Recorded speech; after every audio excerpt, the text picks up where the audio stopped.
Bueno, ya estamos aquí con la presencia del economista Guillermo Nielsen para analizar las principales noticias económicas de estos últimos días. ¿Qué tal, Guillermo? ¿Cómo andás? Muy bien. Gracias por estar No, una vez por más favor. aquí.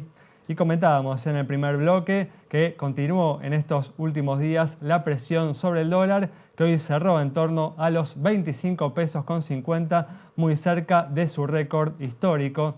Y lo relacionábamos con las crisis políticas de Italia y España que volvieron a generar incertidumbre en estas últimas ruedas.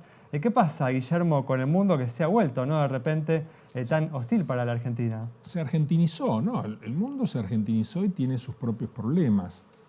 Yo creo que lo que estamos viviendo en Argentina es un fenómeno esencialmente local, que es bastante complejo, no es un fenómeno sencillito, digamos. Porque lo que hay en el fondo es una crisis muy profunda de credibilidad. Y, ¿viste? Una crisis de confianza. ¿Producto, Guillermo? Y la confianza es algo que se tiene o no se tiene. No es que hay una componente emocional y de percepción muy, muy grande. Creo que está todo, digamos, este es un proceso que se inicia en el 28 de diciembre. El 28 de diciembre con el cambio de las metas de inflación. No fue el cambio de las metas de inflación. Ponerlo en simplemente el cambio de las metas de inflación es no darle la dimensión correcta, me parece, a ese evento, que fue una conferencia de prensa donde públicamente jefatura de gabinete le dio la receta de lo que tenía que hacer al Banco Central. Y esto es entrar en un territorio absolutamente prohibido para el G7. Es un territorio absolutamente prohibido para el Fondo Monetario Internacional. O sea, el mundo desarrollado y los ejes de la globalización, los países que son los ejes de la globalización, funcionan con una suerte de doble comando coordinado, donde hay, por un lado, todo el trabajo del ministro de Economía y, por otro lado, el trabajo del presidente del Banco Central, que a veces pueden no coincidir, pero es lo que se llama, digamos, en la cultura anglosajona, los checks and balances, ¿no es cierto? Tener dos miradas distintas sobre un proceso.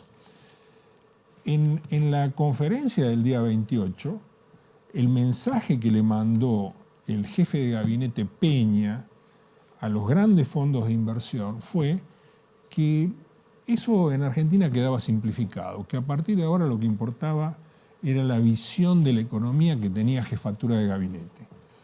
Y bueno, empieza la corrida. Y la corrida empieza con los grandes fondos de inversión que se van retirando de Argentina en forma suave, tratan de quedarse un tiempo beneficiándose de las altas tasas de interés de las LEVAC, pero en cuanto hay duda, a esa corrida que llegamos tarde, nos sumamos los argentinos, ¿no es cierto? La clase media argentina, todo el mundo que ahorra en dólares. El gobierno igual parece no haber entendido este mensaje, porque las últimas semanas ha tomado medidas direccionadas, ¿no?, a corregir esta percepción que tienen los inversores internacionales. Por ejemplo, bueno, asignándole más facultades al ministro de Hacienda. Yo no lo veo así. Quitándole, ¿no?, cierto poder a los... Yo no lo veo así, ¿no? Y les doy dos datos. Primero, es cierto, el nombramiento de Duhovne como ministro coordinador es un concepto mediático. No hay un decreto que lo refrende, no hay una resolución de presidencia que lo refrende. Y además, cuando hace la primera reunión de coordinación, en esa reunión aparecen dos colados, Lopetegui y Quintana, representando a jefatura de gabinete. Entonces, ahí viene una segunda ronda de dudas, ¿no? ¿Quién coordina a quién? Sería, ¿Quién ¿no? coordina a quién? ¿Dónde está el director de orquesta? También aparece, Guillermo, por lo menos en mi percepción, aparece más fortalecida la figura de Sturzenegger, de Federico Sturzenegger, como el responsable de haber, en principio, logrado controlar, ¿no?, la situación, esta corrida cambiaria, ¿no? Puede ser. puede ser. ¿Terminó la corrida cambiaria? Hacer otra, otra pregunta. No, porque acá se está tratando de reemplazar la falta de confianza en la gestión económica del gobierno y de cómo el presidente toma sus decisiones económicas, en definitiva es eso, se está tratando de reemplazar eso con un acuerdo con el Fondo Monetario Internacional. El Fondo Monetario, me consta, tiene grandes deseos de que esto salga bien para Argentina, de que esta sea una nueva etapa de las relaciones entre el Fondo y la Argentina. Bueno, está toda la buena onda, pero no está la letra chica. Eso va a llevar tiempo. Y yo lo que veo es que este proceso tiene una dinámica que tiene otra velocidad. Los argentinos, acá se ha puesto en marcha el instinto económico de conservación de los argentinos, que es muy agudo, muy agudo. ¿Pero estás de acuerdo, Guillermo, con haber acudido al fondo? No. ¿Por qué? Porque creo que era innecesario cuando un país, digamos, es necesario para este esquema, donde tenemos a cargo de la conducción de la economía a figuras muy desgastadas. En estos casos... Hubieras hecho un cambio de gabinete más sí, que un acuerdo con el fondo. Sí, yo creo que con 55.000 millones de dólares en el Banco Central, con un fin de semana largo que desembocaba en el día 1 de mayo, lo que hubiese correspondido hacer es presentarle a la sociedad argentina y a los mercados un nuevo programa económico con figuras que tuviesen credibilidad, que despertasen cierta credibilidad en los mercados.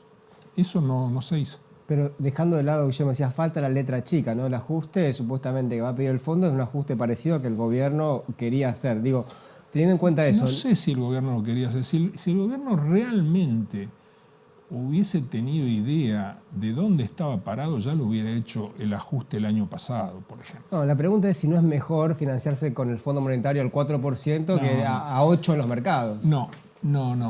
Esa discusión, esos off the record de que hablan del costo financiero del fondo, es no entender qué significa el fondo para la absoluta mayoría de la población argentina. Es no entender, no es un problema de tasa.